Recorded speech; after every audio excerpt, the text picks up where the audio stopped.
Have you ever heard a jump? A jump is violent. The atmos splitting, eardrum rupturing, gravity-rending crack of the drop from hyperspace is like standing under the strike of a thunderbolt. That which was not, is. The materializing matter cannot occupy the same points as the particles currently inhabiting the three-dimensional space, and so sends them rocketing outward, not accelerating. It sends them outward as close to instantaneously as physics can currently measure. The shockwave contains enough kinetic energy to pulverize structures of both manufactured alloy and biological flesh. Within a few short meters, anything less than iron-shielded durasteel will kindle as easy as a struck match. A jump is audible even in the void. It shouldn't be possible. Sound doesn't travel where there is no atmo to carry it. But what's one more when a jump already breaks a dozen physical laws of the natural world? Because a jump isn't natural. It starts with boom. It always does. A distant, faded detonation like huddling behind a bunker as an EOD tech disposes of captured ordnance with a block of C4. Maybe you'll notice it. Maybe not. Hopefully your sensors will let you know if you're not paying attention. That's the calibration jump. The stutter. The downshifting of the warp drives to recalculate their coordinates in reality. No way to know how much juice left in the drives. 60 seconds at most. Get your armor on, and make sure your active hearing protection is working. Would be a shame if you were just a sack of skin after this, filled with a soup of internal organs and pulped bone matter. The next part happens fast. So fast most think it's one sound. But it's not. Pay attention. Operation X-Day. Xeno Day. The fifth largest single landing ground assault in the history of the settled galaxies. 8.6 million Terran Marines packed into enough carriers to eclipse the enemy homeworlds. 8 or 6 more waves behind us. Our Hail Mary. Last chance. Win now or thanks for playing. We don't hold this beachhead. The oceans back on Earth boil. Ash to ash. Sand to glass. The abrupt perspective shift from travelling toward a planet to straight down is disorienting. I'd already used my anti-nausea pills in the jump in. Couldn't have kept them down anyway. Didn't dare let go of my rifle. You don't hear anything if you're the one riding the jump. It's weird. I remember seeing a dead world. Dark grey. Just dark grey from the shrapnel rain of the gun runs. Low-level saturation bombing for the last 6 months. Then we started seeing flashes in the smoke. Beautiful, like fireflies in the mist. But each flash was a plasma bolt from the anti-aircraft batteries. My pilot had hit the mark. Others weren't so lucky. Come in too high and orbital defenses shredded the carriers before you're done retching for the jump.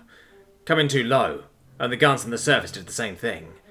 Come in just right, and they told us we had a 70% chance of getting boots on the ground. Right before you hit, everything floats. The artigrav coming online to prevent the landing from driving your femurs through your chest cavity. I saw the guys in front for an instant. They were drowning victim-wide. Then the ramps dropped. We drilled for hundreds of hours. Get off the dropships. Run as fast and as far as you can. Make way for those behind. Push forward. Push forward. Push forward. Protect the Marines. Our advanced ranks, evidenced, vaporized, disintegrated like the casing of a nuclear bomb, stripped to its component atoms by the energy yield. Push through a wall of plasma fire so thick it could have been solid fortifications. Push through thorn vegetation that shredded flesh as easily as clothing. Push through the mire of blood and earth, boots slipping in the molten entrails of the first 6 down the ramps. Push through the ragdoll corpses. Through the choking haze of smoke. Through the screams and sweat and fear. Past the slow and the dead. Past the dropships, falling from the sky like shooting stars. Past our own slagged armour. Past the first of the artillery strikes as they found their range. Past the cremation chambers of troop carriers ignited by the anti-air batteries. Past the first of the biobombs and cryotoxic gas. Past 100,000 soldiers never going home. To the fast and the living. To the lucky. To the cover they promised us was out there. To the only chance of surviving. To our destruction. To our death. To humanity's end. To engage at close range with an elite combat species. Someone had made a mistake. Someone had calculated wrong. Someone has pressed the button to murder every single one of us. Fear so thick you could taste it through the smoke. Rage like wildfire against the high command who sent us to die. Icy calm at the end of a lifetime of war. Glance to the right at my brother of species, to my left at my brother of blood. A half smile on his face. We'll make this, just keep up. Stim dumps like liquid fire through our veins, outstripping the non-enhanced because our job was to protect the Marines. Get there first and punch a hole, because the Marines didn't have a chance. Protect the Marines. CQC against an elite combat species. Augmented speed and strength to protect the Marines. The last, best hope for the non-enhanced. Kept up as our shock troops closed into CQC with an elite combat species. Kept up into hand-to-hand melee against the design of a Death World's evolution. The enemy close for the kill. The noose around the convict's throat. Artillery found the range. Anti-aircraft emplacements rent the sky. Flak batteries contained the heavens with steel splinters. Lungs burned in the gas and the biobombs stripped flesh from bone.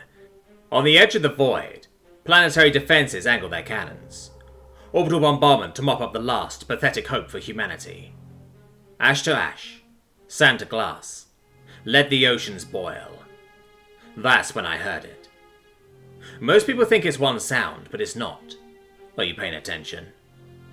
First are the skull-jarring impacts of a Mark II mass driver, because while the destroyer is still in the jump, still stalking her prey behind the veil of hyperspace, the sensor packages are reaching through the higher planes, stepping down, putting a single toe over the line into the real.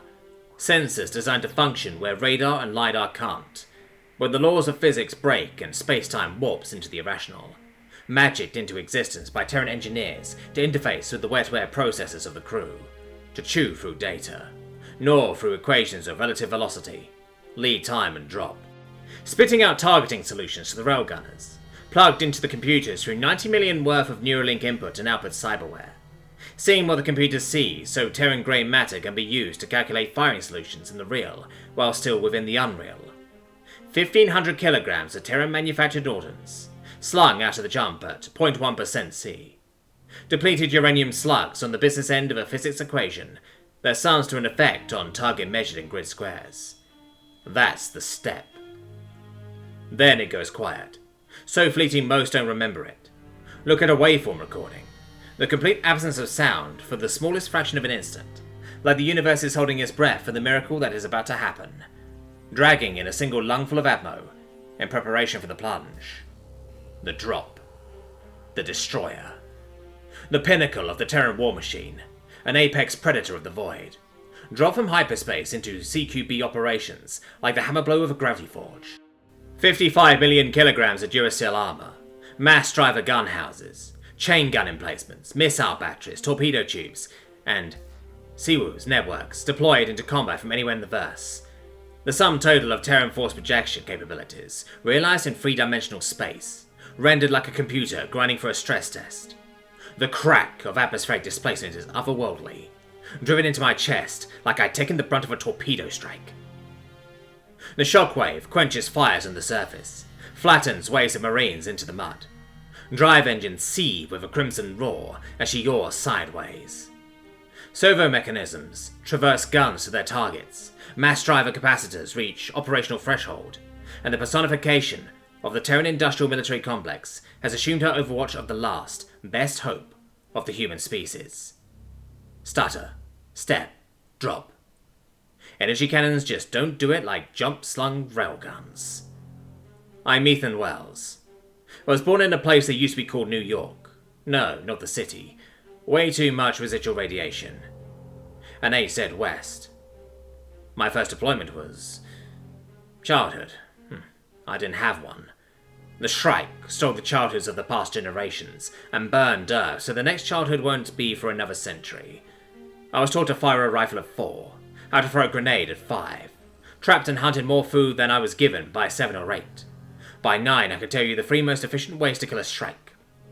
Through the eye, under the arm, through the groin. I grew up in an entire world at war. I'm one of the few who still remembers the occupation.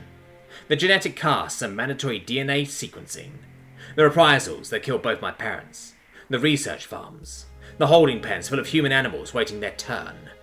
I remember the screams at the distance during brutal suppression tactics. I remember public executions of the undesirable. I remember tattoos on every arm. I remember hiding with my brother as Shrike warriors scented the air for us. I grew up in a world being strip-mined for its resources. Not the resources of ammo and water and minerals. Its resources of organic matter. They wanted us. Humans. They wanted our biology. One of the first actions of the rebellion was a Black Ops strike against some research facility. It was intended to assassinate officers, but found instead an info dump of scientific records. Human DNA is moddable. Gene splicing, bioediting, genetic engineering, cyberware, wetware. We're unique. Special. Other Xenos built better machines. The Shrike thought they could build a better Shrike, as if they needed another advantage. High-grav combat species already have every advantage.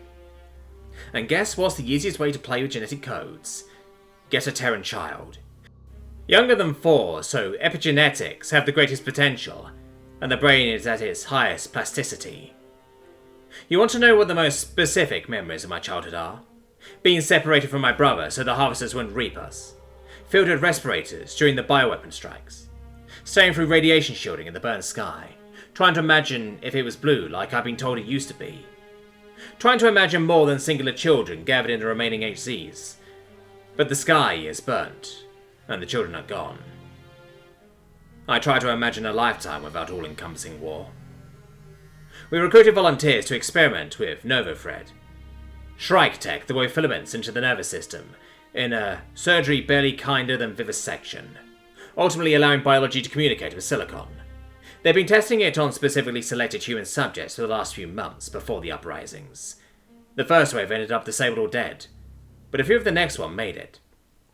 Someone used their linkers to reverse engineer the OS of a water pump, then a Shrike computer, then a Slag ship. We stumbled across a database of stellar coordinates, figured out how to mirror an FTL drive and turned it on after we built it. When it didn't work, we fixed it. After we fixed it, we discovered the Xeno reliance on pre-existing jump points and relay stations to shield ships' passage through the FTL lanes. But we didn't need hyperlanes, because we could jump. We could jump! The single greatest tactical advantage within the settled galaxies. Dematerializing at one point in existence, and materializing at another. Terran technological and scientific advancement reshaping reality itself, inconsiderate of the physical laws of both space and time. A wormhole anywhere to anywhere. The closest thing to omnipresence our 3 dimensions will ever know. We knew the Shrike wouldn't falter next time. Their harvest of our kind had already slowed before we drove them back. They'd take the last bit they wanted and glass the world if they ever returned to our system. But the desire to survive is hardwired. The desire for vengeance. I grew up in a planetary munitions factory. A radiation-seared hellscape of a world. A forge of fodder for the First Contact War. An all-encompassing war machine. Every human, Terran, a cog in that machine. It was a machine that manufactured durasteel and synthoglass. Ball bearings and rubber. Polymer, ceramics, tungsten, drive engines, iron shielding, mass drivers, body armor, and kinetic rifles to mass-produce soldiers. Fuel cells and depleted uranium to construct ships. Soldiers and ships to forge armies. Armies built on a never-ceasing production line of flesh and ordnance. The day we came of age was clear. A rare break in the dust storms. Brothers weren't allowed to serve together. Something about preventing another Saving Private Ryan. None of us knew who Ryan was. Separated since birth because of the enemy, and now separated by our own. I was sworn into the Marines, in front of the new Terran flag. I don't remember what the oath was like in those days. Didn't really matter. First time in human, Terran history, all of humankind was united, and it was to swear absolute, unconditional genocide against another species. Probably some deeper meaning in that. I called my brother just before the red sun descended below the horizon. What are your orders? He lifted his face to the sun's last rays, filtered a scorched orange through the radiation shielding. Mars, he said. I'm jumping to Mars. Gonna be a mechanic. I opened my mouth to speak again, but he cut me off. It's alright. That half smile on his face. What about you? What'd you get? I didn't find out till after I watched his troops transport jump away, After that crack as the pocket of absolute nothingness collapsed in on itself in the absence of a transport. After that resounding concussive noise, like the ceiling of a mausoleum. Didn't find out until he was already in the thick of it, after he'd seen beyond the jump. Basic was harsh, brutal bordering on sadistic. Instructors who had fought during the occupation and knew firsthand what the strike could do. Old men cunning and ruthless enough to have survived a rebellion against an elite combat species, emerging on the other side with the guile of old walls and the ruby scars of Shrike talons. They taught us one thing above all else. Range. Range was our ally. Our only ally. The Shrike, they screamed at us during the live fire drills, are an elite combat species. If they get within 10 meters of you, you are dead. If they get into the same room as you, you are dead. If they see you before you see them, you are dead and terror burns. They have better senses than you, and more of them. They can see thermal signatures in the dark, and their sense of smell is 100 times better than your own. They can hear your heartbeat. And the one that stuck with all of us recruits the most, less because of what was said, but more because of the way it was said. A Shrike warrior can stop a pain response as easily as you choose to hold your breath. It doesn't matter what injuries you inflict. There will be plenty of time for it to rip you and your platoon apart before its brain realizes that it's supposed to be dead. Your rifle's maximum effective range is 1200 meters. It's a shame yours isn't. My brother went to the gun runs. To be entombed in flying steel coffins above 8 metric ton deliveries of general purpose demolition bombs. Low-level saturation bombing of the enemy homeworlds. 6 in 10 didn't make it past 8 missions. My first jump was to Sol 4, the staging area for the consolidated might of the Terran war machine. I could see the ordnance dumps and the munitions depots, and the troop carriers moored in the harbours. Taste the smog of Durasteel mills and fuel cell refineries. Hear the otherworldly crack of the jumps as our carriers softened up hard targets. Preparations for ground assault. Before our few destroyers and warp-sickened crews were unable to hold back the Shrike fleets. Ethan! I turned to see a man who looked like my brother. A man with eyes who had seen beyond the jump, who had struggled with the enemy in the atmo of distant worlds. A man with a polymer cheekbone and ghoulish scarring across the side of his face, finally putting his favourite expression into permanence. Flak burst inside the ball turret of a Marauder heavy bomber during the last run. Jumped back not because of the wound, but because the Terran Navy was strained to the breaking point, both flesh and alloy fatigued like overflexed iron. Combat veterans needed for ground assault. Invasion now or surrender later. Before the smoke screen of jumps is waved away and the Shrike realised how few warships Terra commands. I stood frozen, afraid if I moved it would break the hallucination. And I cried as the bomber gunner clasped the back of my neck and pulled my forehead against his own. It's alright, Ethan. We'll make this. That night in the common quarters, I watched him interact with the scattering of others still awake. Mechanics and infantry, and supply dock workers. Drawn to his burning eyes and scarred face, kept by his wit and easy friendliness.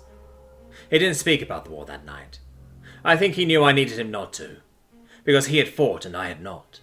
Because the only thing I needed to hear him say about the gun runs was, I had a good navigator. And when finally the simple jokes and grim laughter was spent, I watched him leave the dispersing huddle and approach where I sat on the floor against the wall. There was a girl with him, with cropped hair and void dark eyes that had seen beyond the jump. Ports at the base of her skull and behind her ear. This is Aisha, he told me. She's a gunner on Challenge Repperman, rotating out to recover from warp sickness. This is Ethan, he told her. He's a Marine. Hi, she said. Hi, I said. Gladiator class? She nodded, and I turned back to my brother. Go. Then I echoed his words back. I'll be alright. The next morning, some civvy in a suit found me, and told me my brother had lied to me. The flak hit had laid him up some FOB hospital, hidden way out in the middle of nowhere void space. A blood transfusion or something had blipped up on some sort of genetic marker tracking database, so they jumped it back to Sol 3. They were using the scraps of Shrike research to delve into combat stimulants. Some sort of program codenamed Iron Man. He volunteered immediately. Good little soldier that he was. The civvy told me everything they tried on him worked. Everything. The civvy told me the chemical dumps in my brother's bloodstream would give him a chance against the Shrike during the ground assault. The civvy didn't need to tell me why I'd been sought out next. The next time I saw my brother, A few hours later, I threw a punch. I hit him, broke a finger, split the skin of his polymer cheekbone. I stared at the floor for a long time. He let me think for a long time. It's alright, Ethan. I had everything to say. Nothing to say. Nothing I voiced would matter to him. He had always been, absolute, assured. Right and wrong, black and white. I'm going to be on that first wave, Ethan. It's got to be me, because it's got to be someone. I need you to keep up. I stared into his eyes, and his mutilated face, the permanent half smile. All right. I never asked you, he replied. How's it feel to still be the ugly one? So I kept up. Through the clinical trials and the prodding chemists, through the medical workups and the genetic analysis, past the psychovals, past the physical tests, to the first of the enhanced soldiers in the Terran Marines, to the first dropships to impact the surface of Kashralug, the largest of the Free Strike homeworlds. Just before the drop, while our carriers were still on the other side, one of the other enhanced shared a pack of smokes. It stopped the jitters during the stim dumps. You ever heard a jump? You don't hear anything if you're the one riding it. Just the intensifying thunder of the jump drive spawning out before you go. Because when that otherworldly crack finally happens, you aren't there anymore. I just heard the shriek of flak bursts when we dropped. My first deployment was on Kark Shodak, during the 5th largest ground assault in galactic history. My first deployment was under the overwatch of Reaper-class Mark III, serial number 600106, of the 1st Terran Assault Fleet, 3rd Heavy Destroyer Command. She who is called Lucky 13, Avenger, and Guardian.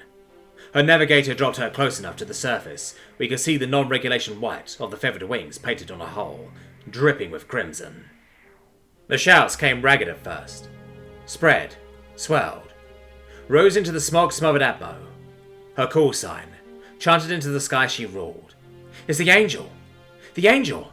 It's the fallen angel! The chant turned to roars and screams and threats, turned to a clamour of defiance that rivaled the thunderbolt of her railguns. Stutter, step, drop.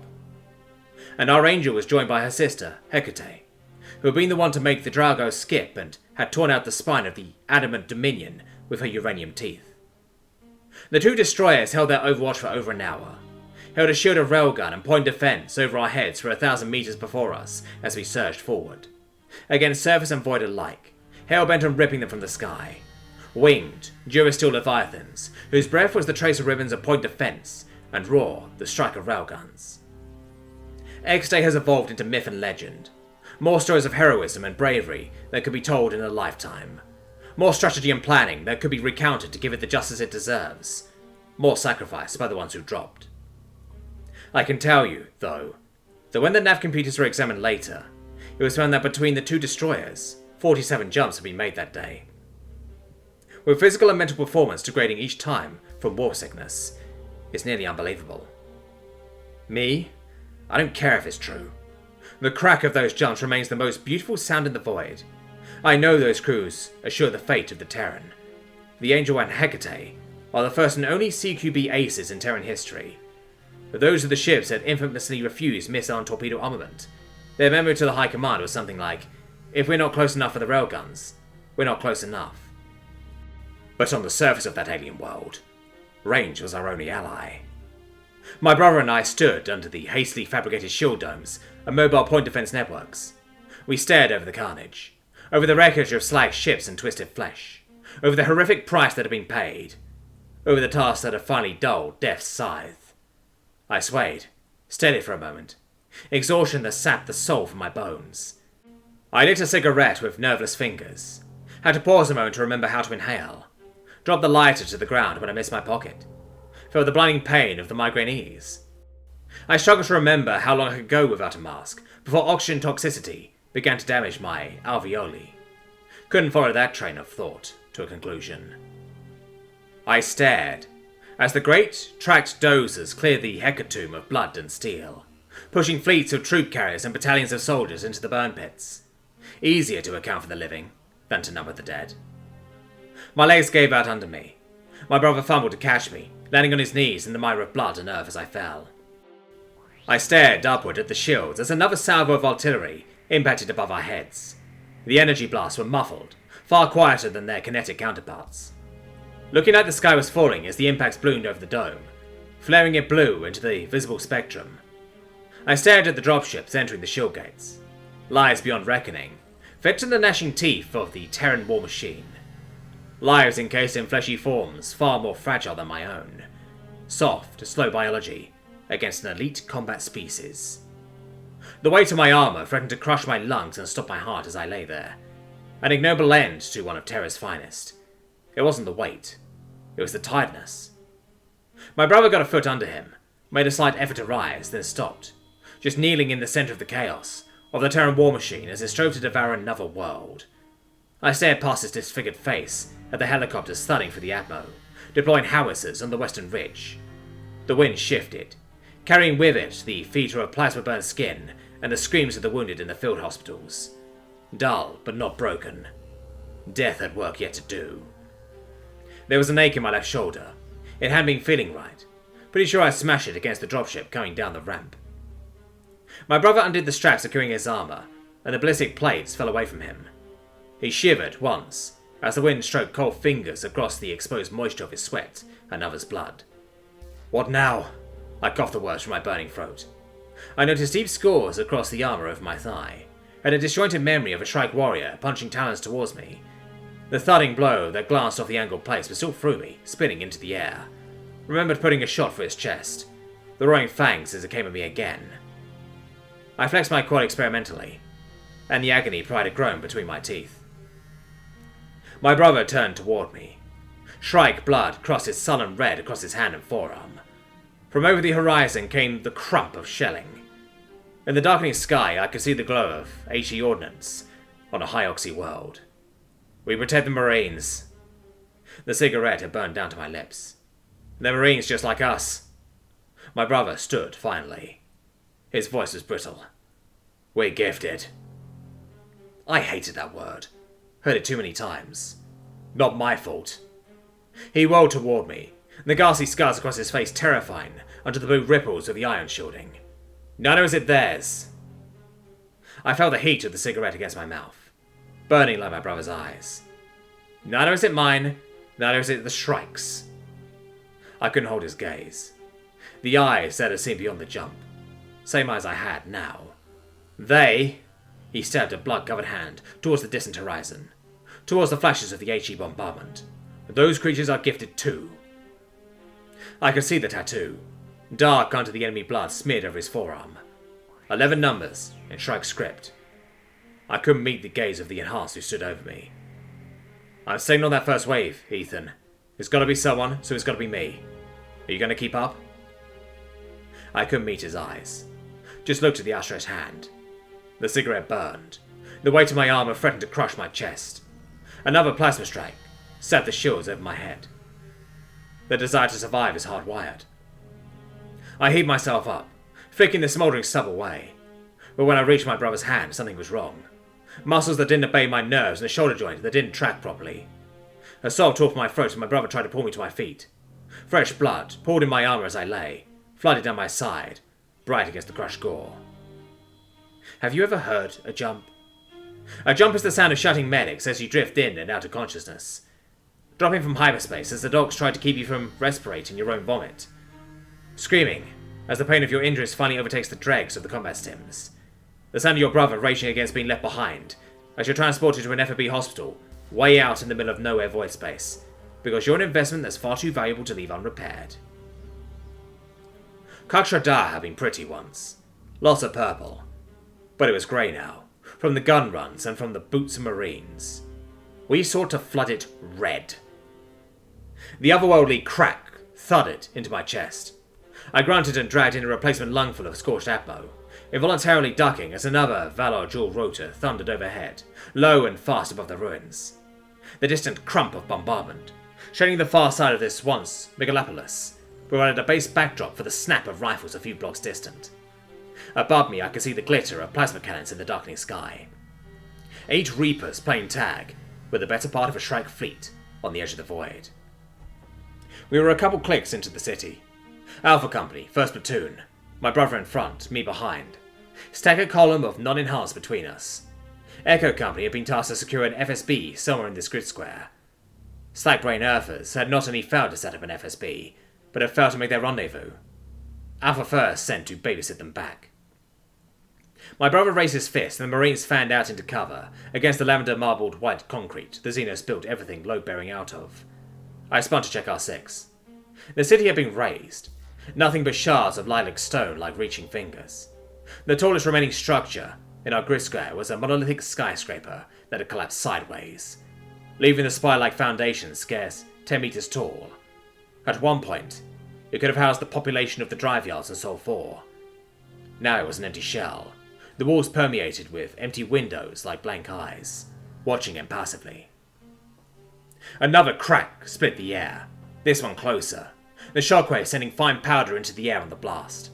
A Marine coughed, and I winced in annoyance as it spiked the pain in my skull. The sound of the cough was high and piercing in comparison. We had been on a stim drip for 7 hours. Overturned sensors made the distant fires too bright, and the potential plasma burns nauseating. Active hearing protection inadequate against those constant low-level jumps. They'd been doing it for the past few hours. Troop transports jumping at a range short enough they didn't need the calibration starter. Just a few clicks, or even less, to shovel hordes of Terran soldiers forward of the front lines, advancing faster than the surface-bound Shrike could react. Injecting Terran soldiers just behind any defensive perimeter the Xenos attempted to establish, keeping the enemy reeling back. Well, that was the idea, anyway. I sat at the pocket by my knee. Empty. I swore under my breath, swept my gaze over the slack city around me. There had been beautiful ones. Decorated. Maybe a capital, larger than anything back on old Earth. Now it was ground down by the gun runs and leveled twice over by the bombardment over the past 3 days of this world's time. The wreckage made me nervous. Close. Too many hiding places, too many crevices where a sniper could lurk, too many dens where nests of warriors could lie in wait. Because if a Shrike got within 10 meters of me, my Marines were dead, and terror burned. The resistance had melted away after the first weeks. X-Day had been a bloodbath on a scale nothing but the industrialized carnage of the Terran war machine and the evolutionary specialization of an elite combat species could devise.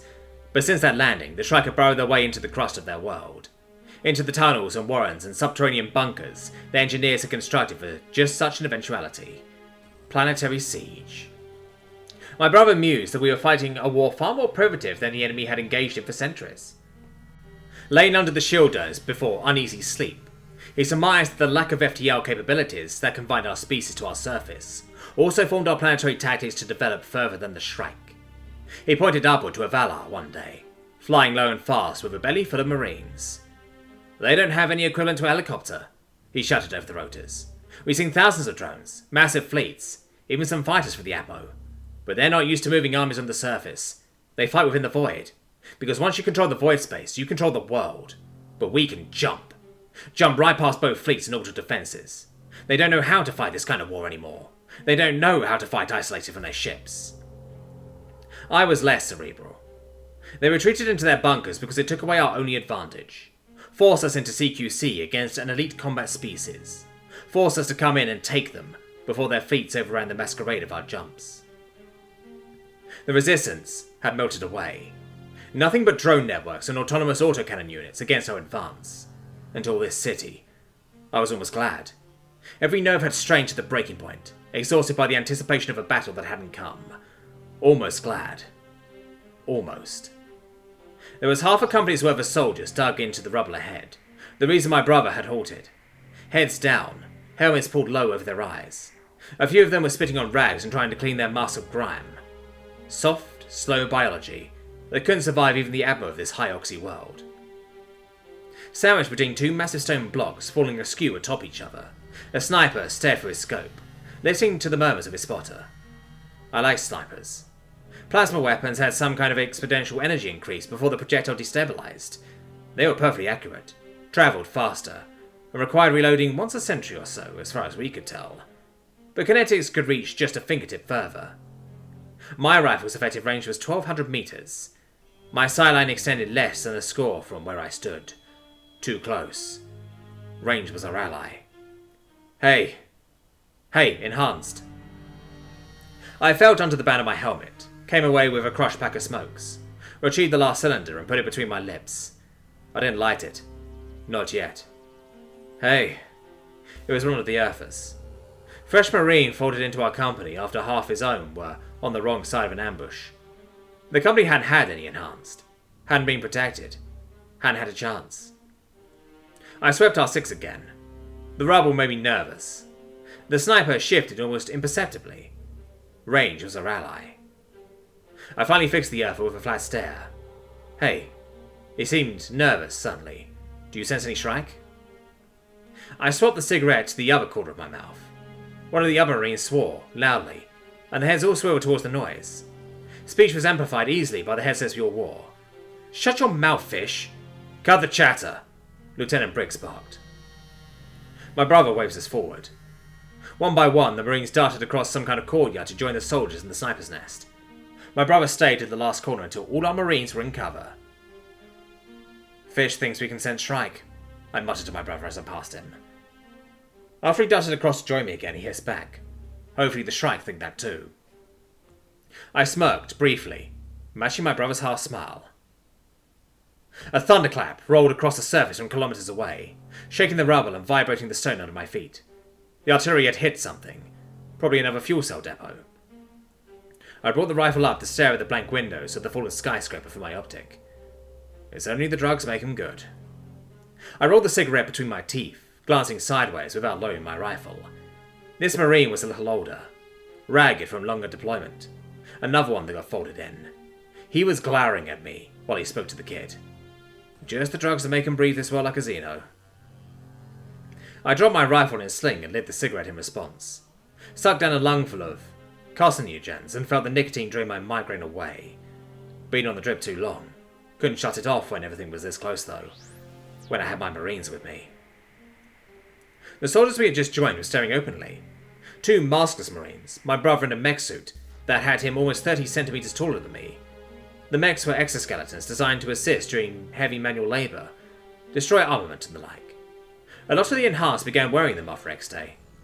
Slow, bulky, awkward, but brutally strong. I prefer to keep my reflexes, even at such a strength disadvantage against the enemy. A major ducked under the staccato thunder of another fella, as we made room for ourselves in the nest. Major Canizaro, he shouted, as the crack of a jump echoed through the concrete ruins. Lieutenant Briggs, Alpha Company, 1st Platoon. Yeah, we've been waiting for you. Waiting? The Major extended a hand, awkwardly, as he all crouched in a circle. Knew they'd send someone to hunt us down. Can't use the comms yet. Don't know if the drone defense network is operational still. I flicked my gaze back to the ragged, angry Marine, then pivoted slightly on my knee to scan behind the Major, where a few clicks away, oily smoke reached tendrils to feed the grey smog in the dusty sky. My brother was doing the same thing, looking behind me. Instinctual at this point. This nest was claustrophobic. My brother had always been better at hiding the unease. Half my boys met the wrong end of a biobomb half a click back. I had seen them. Rather, seen the uniforms that used to have men in them. Saw something odd ahead, the Major continued. Thought maybe we'd wait for reinforcements. I exchanged glances with my brother. Interest piqued in spite of myself. Odd enough to be odd in this alien world. Major Canizaro crawled up towards the sniper team. Lieutenant Briggs followed. He waved for us to join him. Our lieutenant recognized how useful of a tool we were, and had so far kept us fully informed during our ops. 11 o'clock, the spotter murmured as we reached his position. What's that look like to you? Freight launcher, Lieutenant Briggs replied immediately. Exactly, muttered Major Canizaro. Big one. It's spotless, my brother frowned. We saw a company of Shrike disappear down that hole 10 meters east about an hour ago. The Major nodded. What do you think? The sniper spoke for the first time. Accent from the deep south. Sir, freight launcher that size, they're trying to move something big off-world. That's why the dance move our destroyers up top. Sir, I think if there's any time to have a look-see, it's when we have these next stages of human evolution watching our sixes, sir. My brother's half smile twitched wider. The sniper snagged a pack of smokes from her pocket and bluntly offered them. Real Marlboros from old Earth. I know you boys like 'em. After a pause, he added, Begging your pardon, sir. Forgot my manners. You're a good marksman, Corporal Kelly, the Major said by way of reply. My brother shook his head. I shrugged and took two, and then placed the mostly empty carton on the deck, between the two of the sniper team. Another crack rattled my helmet, closer than the scattering of others in the background. Most of the Marines and soldiers jolted in surprise. I felt the beginnings of another headache stab a warning shot into the base of my skull. I lifted my head a few centimeters to watch a formation of gunships launch a salvo into the block of low buildings that extended for kilometers, hovering in the air as they emptied their rocket pods. I watched the orange flashes of the detonation sending ripples through the haze of smoke and dust. Another half second, and I heard the reports. What remained of the roof began to cave inward with a ponderous slowness. I wondered how many Shrike would suffocate, entombed within the rubble. A thrum arose on the edges of my hearing, built, grew, intensified, until a tearing shriek pierced the atmo. Cover! I knew what it was. The sound of drive engines and atmo. I'd heard it before. Enemy fast movers, 5, no 6. A formation of sleek, angled craft flashed overhead, so quick it left barely more than the afterimage burned into my retinas. Harpies! My brother had time to bellow, before the sound caught up. Shrike fighters. One of the few ships small enough that thrusters and drive engines designed for the void could function still within atmo. I stood, squinting against the grid thrown into the air by their passage a handful of meters above us. Just in time to see the first of the plasma cannons impact the gunship formation, sending the flank Valor tumbling towards the ground in flames. The remaining gunships tried to escape, lifting up and away, but the Shrike ships did not fly like the fighters on old Earth. No pass and looping turn to come around again. They maneuvered like wasps, thrusters firing to keep the cannons trained on the gunships as they hung motionless, then danced upward and forward. Plasma bursts against unshielded alloy, slagged rotors, and melted pilots. The otherworldly crack of a jump crashed into my eardrums like my hearing protection was non-existent. The shockwave slammed into my back and shoulders, crumpling me to the ground, bouncing my helmet off the lavender stone. The sucker punch drove the atmo from my lungs and blacked out my vision. I willed my limbs to obey, my diaphragm to force oxygen into my lungs. No, no, no, but one of the Marines. I flopped over, following the pointing finger upward. A destroyer was plummeting toward the surface, ruptured fuel cells and burning drive engines, marring the sky with cerulean gouts of flame. Jumped away from battle in panic, and materialized within atmo. A chunk of Durasteel, the size of the sniper's nest I was in, being bitten out of the nose of the warship by a torpedo. Gladiator class. I wondered if it would impact close enough to kill me. I wondered if the jump drives were charged. Mobile Seawiz, entrenched in the hills surrounding the city, spat a stream of red traces towards a harpy. It dropped onto the deadly ribbon, accelerating backwards on thrusters designed for the three-dimensional combat of the void. It darted lower and sideways, grouping up again with the rest of the formation, cannons firing to concentrate fire on a grounded troop transport. The bloom of a plasma head is captivating, like watching a blossoming flower. The fireball that engulfed the transport and the soldiers inside was far less beautiful. "Sir, look at this!" the sniper yelled over the chaos. "Freight launcher opening." "Get on the comms. Enemy attempting launch. Request artillery." The Major's eyes darted erratically, continuing almost to himself. No time to look now.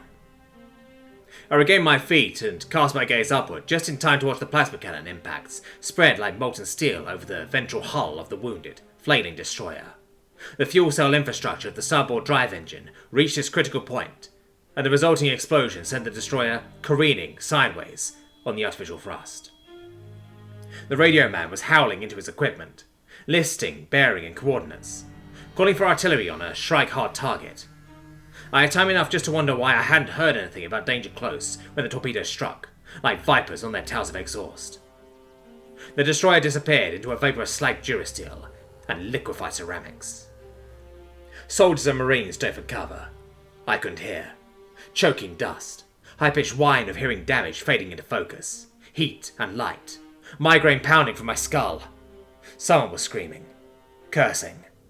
I could see the sniper, mouth wide, gesturing wildly toward the freight launcher. I wanted to tell him whatever it was wouldn't matter after the artillery hit it. My brother stood, clumsily in the bulky mech, face streaked with someone else's blood. He stopped, still hunched over, frozen. He had time only for, "Oh my." Some bizarre glow flared across his face, a fraction of an instant of illumination. I spun. I saw the plasma burst. I saw the dome shields ripple blue-white into the visible spectrum. I watched the blasts leach them dry in the fraction of a blink. I watched the barrage impact the surface of the world, blooming across the surface, expanding on impact, consuming all within the blast radius. I watched the concentrated energy incinerate organic and inorganic alike. An entire Terran offensive wiped off the world with a single volley of orbital bombardment. Half of a supercity devoured in dissipating malachite flares. My brother's face was mummified with horror. I raised my own upward, waiting to be vaporized, consumed. Expendable flesh fed to the maw of the Terran war machine. The smokescreen of jumps finally waved away to reveal terror, outclassed on a galactic scale. A syllable cut through the pandemonium. A single sound, distinct like it a desperate cry directly into my skull. The sniper, screaming over the Discord. "Child! There's a kid! A human child!"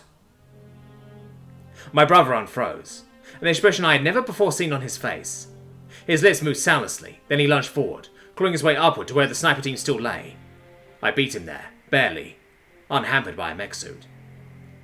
I strained to see through the smog and flames and acrid smoke, eyes stinging and blurring from the heat and strain. There was movement. Shrike warriors. Not a tactical formation, a security detail. 10 or 12. Shrike warriors with their combat experience written on their armored scales and old scars. Protecting something in their midst. Something I couldn't make out through the haze of the burning city, and last rays of the setting sun like sprays of molten durasteel across the burning sky. I willed the warriors to part. Willed my eyes to sharpen. The war to calm. The enemy to grant me just a moment to see what might be a miracle. What was stolen from my species. What could not be, but might be. I tried to will the impossible into reality. It was another Shrike bull. One that towered a full head over the 2.5-meter warriors. A soldier. General. A priest. Could tell by the decorated horns, etched with platinum and gold. By the bloody-coloured toga across his massive chest. By the jeweled scepter clutched in a clawed hand. By the Praetorian that surrounded him with plasma rifle and personal shield. By the Terran child, leashed by a collar around his throat. By the human child. By the child. And the glitter of energy cannons hung motionless in the air, opposing fleets inert on the edge of the void. The Harpy Squadron waited above the remnants of our besieging force. The fires burned slow and sullen within the Slack City. Because of the child. A child. Lieutenant Briggs broke the stillness with a shout. "Call off the strike, there's a—" and his head disintegrated to a plasma bolt. A hummingbird rose above the Shrike, drawn by the EM radiation of the comms. The sleek, dagger-like drone sent another bolt towards the sniper's nest, hitting a block of purple stone with a bloom of green flame that rippled outward like water. Exploratorily, almost lazily. Then it flitted sideways and darted upward, another meter to hover, sensors probing towards us like searching eyes. Another instant and they blinked diagonally downwards, pausing again for an irregular moment. Almost erratically. Like the old Earth bird we named it after. The priest and his guard and the child were making for the freight launcher. They were going to get off-world, to link with the Shrike fleets, because the masqueraded jumps was finished, and the Shrike had retaken the void space. We were screaming.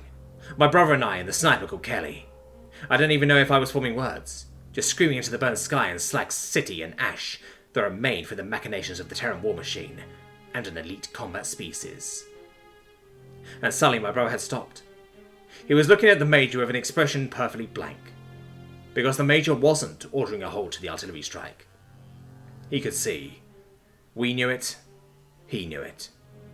But he could see the drone and knew another comm would confirm our position. My brother was frozen again, staring at Major Canizaro. Coward, he stated simply.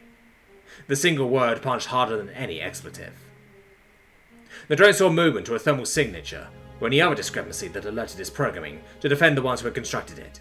It saw something Terran and I saw a blink. The blink meant it was firing at us. 900 shots per minute.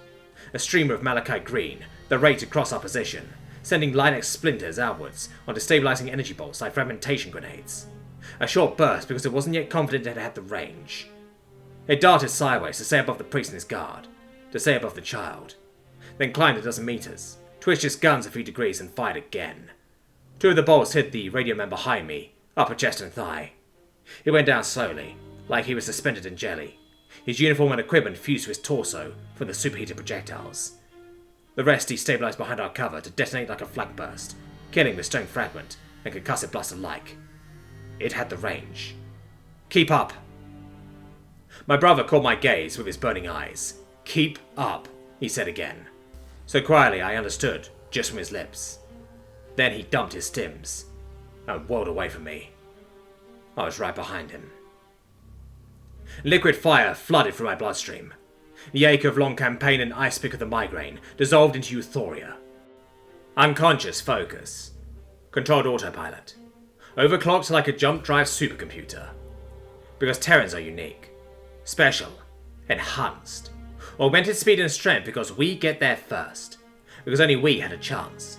Because it's gotta be someone, so it's gotta be us. My brother ripped a lilac marbled white concrete slab from the surface.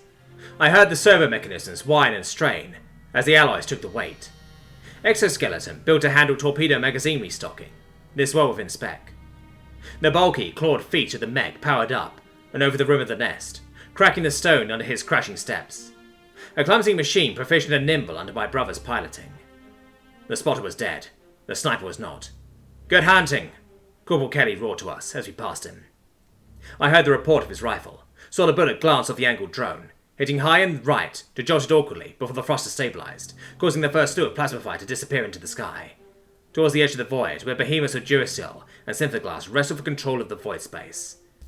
The Shrike were making for the hole in the surface that led to the base of the freight launcher. The priest turned towards us, yanking the leash towards himself, sending the child scrambling to keep his footing. The drone had alerted him. It was spitting staccato bursts towards my brother and I, unerringly striking the center mass of what its programming identified as a threat. Rips of malachite flame across the stone slab my brother held in front of him. I felt the heat on my face as shreds of fire spilled over the edge of the shield. No pain. The combat stims wouldn't allow that. Just information to be catalogued and passed. Heat is danger. Readjust position right to avoid ocular damage. We were sprinting now. 4 strides like battleship drive engines, accelerating us to the speed of an Olympian as we came down the grade. Corporal Kelly fired again. I heard the snap of the bullets pass overhead. Miss. But the drone's computer reassessed threat levels and it rose into the air, searching for the marksman. We had covered a quarter of that great distance, a feat impossible for any human throughout history. Terrain. Distance to cover. Distance to enemy. Targets. Location. Lead time. Drop. My muscles ready to slam my rifle to my shoulder and fire. Probability of hit. Probability of collateral damage. Relative threat levels. Sidelines. A nudge in my subconscious that made me notice the harpies flashing across the ruins towards our position. A niche inside the targeting computer that was my brain, as half the security detail peeled off and fanned out. A firing line against us as we charged. CQB against an elite combat species. One of them fired. I couldn't see the bolt, too fast, but I could see the angles of Shrike anatomy and pulse rifle barrel, measured against our speed and position across treacherous terrain. Compare it to the stone shield my brother carried before him. Twitch aside, and let the bolt destabilize behind me harmlessly. Memories fragmented, corrupted like a damaged data drive. Superfluous, like anger and fear and pain. Obstacles be stripped away by the chemicals in my veins. Combat stimulants to mutate this flesh into machine. A biological computer. A wetware weapon. An enhanced marine. We had covered a third of the distance. Relative threat levels. Highest the firing line against us. Arrayed behind cover to protect their priest. Second the drone. Sensor scrutinizing the rubble for Corporal Kelly would find him on the next shot. Third, the harpies approaching to mop up this pocket of stragglers from the annihilated Terran offensive. A switch flipped inside me. Combat simulants evoking the training. Probability of collateral damage acceptable. Wouldn't hit the child. My rifle snapped up, positioned instinctually by the training in the drugs, throwing at a dead run with an intuitive gyroscope. Shot, high left, calibration shot, readjust. Shot, hit. 6.8 by 51mm round, pink missed. Shot, hit. Shot, impact low. Puff of dust against the rubble.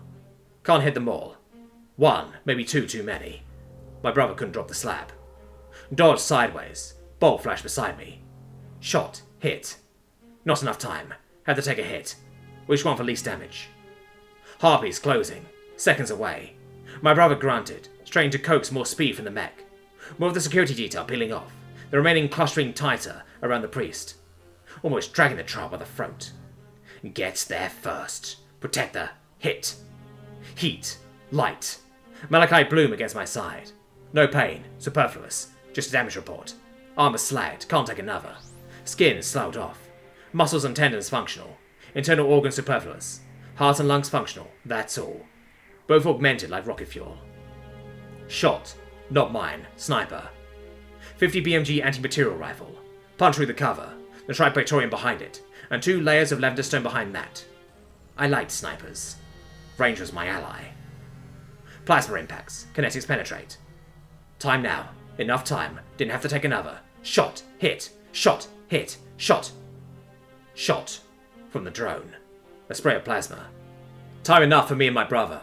Bought at the price of Corporal Kelly's life. Get there first. Protect the... Time enough. Maybe for the child. Bought at the price of a single life. We get there first. We protect the child. The purpose of an enhanced marine. To get there first because the others don't have a chance. Then I heard it. Heard it cut through the liquid fire of the stim dumps because the training told me it was important. Boom. A distant, faded detonation like huddling behind a bunker as an EOD tech disposes of captured ordnance with a block of C4.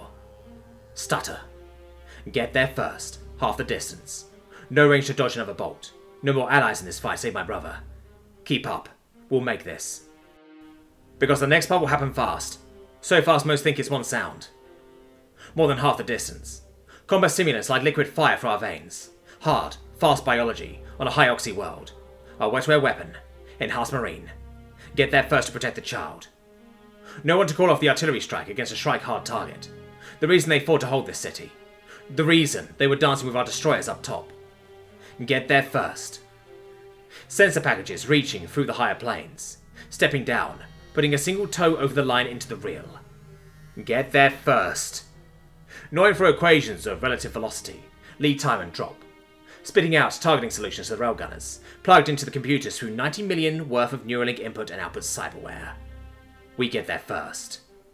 Seeing what the computers see so Terran grey matter can be used to calculate firing solutions in the real, while still using the unreal. Get there first. Step.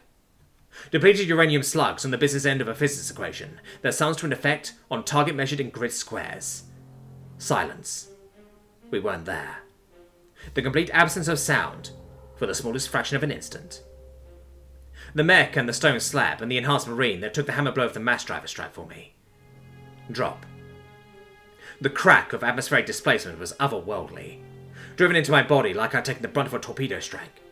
The sky blackened by 55 million kilograms of US2 armor. The pinnacle of the Terran war machine, fulfilling the request for an artillery strike on a crucial strike-hard target. We weren't there. Nothing was there. Nothing. Stim dumps like glacial ice through my veins. Prioritize. Mission. Directives. Protect the child. Bravo was superfluous. Combat jumps above me, on the edge of the void. Leashing away the last bloody rays of the setting sun. Unconscious focus. Controlled autopilot. Protect the child. Ignore the destroyer in the sky above me that cleared the void space of enemy with Sea-Whiz and Railgun. Ignore the heat. Ignore the corpses and flames. Ignore the rubble and combat jumps reinforcing the Terran fleet above me and troop carriers dropping from hyperspace to re-establish the ground assault. Lies beyond reckoning, fed to the gnashing teeth of the Terran war machine. Memories fractured. Missing. Jumping like a destroyer except through time, forward and back. Superfluous to my training and the combat stims. I was a biological machine, a wetware weapon, an enhanced marine. The desire to survive is hardwired into all life. The training and stim dumps had reprogrammed me to get there, to protect the child. So I began to search, with rifle and grenade, with fist and breaching charge. The pinnacle of the Terran war machine, manufactured for CQC with an elite combat species. Stalking them into the dark, down the shaft, next to the molten rubble that had once been a freight launcher. Pit by pit down the abyss. CQC against the design of a Death Force evolution. Outstripping the non-enhanced because my job was to avenge the child, until I discovered to what purpose they had fought to hold this city. With stim dumps like liquid nitrogen through my bloodstream. Until it was done. Silence aside from gasping breath. and I could let the combat stims filter from my systems. There was a shrike there, countless kilometers under the city, in the lightless murk and the hum of the HVAC systems and redundant generators, burrowed into the crust of the world, into the tunnels and warrens and subterranean bunkers the engineers had constructed for just such an eventuality. He was ancient beyond understanding, and massive and long life. Scaled, hide, armoured like the bedrock he hid within, and edged with the scars of his accomplishments. Massive, once proud horns, broken lifetimes ago in some long-forgotten battle. Slipped from the memory of his kind, content to lurk beneath the life of the surface in the endless night. His eyes, when I stood in front of him, finally, were bleached white, unbothered by the darkness, because darkness and light alike had no meaning for him. I swayed before the blind Shrike Eldar, the dregs of the combat stimulants flowing slowly through my lacerated circulatory system. The point of exhaustion had passed long ago. My flesh obeyed my will now, not my muscles and nerves. I had seen the dungeon behind him, the laboratory, the research farm. I had found the Terran children, younger than 4, so epigenetics had the greatest potential, and the brain was at its highest plasticity. My empty rifle clattered to the deck, metal on stone. I had seen the brains with faces, the network of biological nervous tissue fed by nutrient drip and oxygenated by synthetic organs. I had seen the wetware processors. I lit a cigarette with numb fingers and graceless movements, because the pain was creeping slowly in from my extremities. What is this place? The Shrike did not reply, until the glow of my cigarette was almost extinguished. His voice, with the colossal chest and vocal cords, rumbled like an earthquake, echoing through the gloom. Your kind has learned to jump. I staggered. My tattoo burned on my arm at his words. A white-hot knife sliced into my shoulder. Imagination. We sought to learn to fly. He was still. I breathed in the darkness. I lit my last cigarette, dragged in a lungful of carcinogens and nicotine. The agony consumed my soft, slow biology. Pulped internal organs and smashed limbs, microfractured bones and overstrained tendons. I exhaled, let the smoke drift from between my teeth. When I spoke, my voice grated like granite on durasteel. Have you ever heard a jump? I inhaled again, the glow of the smolder briefly lighting the face of the blind elder. A jump is violent, like standing under the strike of a thunderbolt. It isn't natural. Another drag into my dying lungs. You stole our children, burned our world so the next childhood won't be for another 100 years, fated us to lifetimes of war. We'll never see the blue sky. But we've seen the evidence. There's other life out there. Maybe it's a handful of species, maybe it's thousands. It doesn't matter, because ours are the children you stole. And it's our species that will ensure no children are stolen again. Because it's gotta be someone to put an end to this. And if it's gotta be someone, it's gotta be us. I murmured, almost to myself.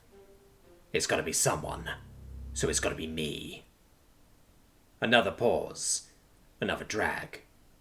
Have you ever heard a jump? That otherworldly crack is the sound of a waking nightmare. A sleeping giant disturbed in the darkness.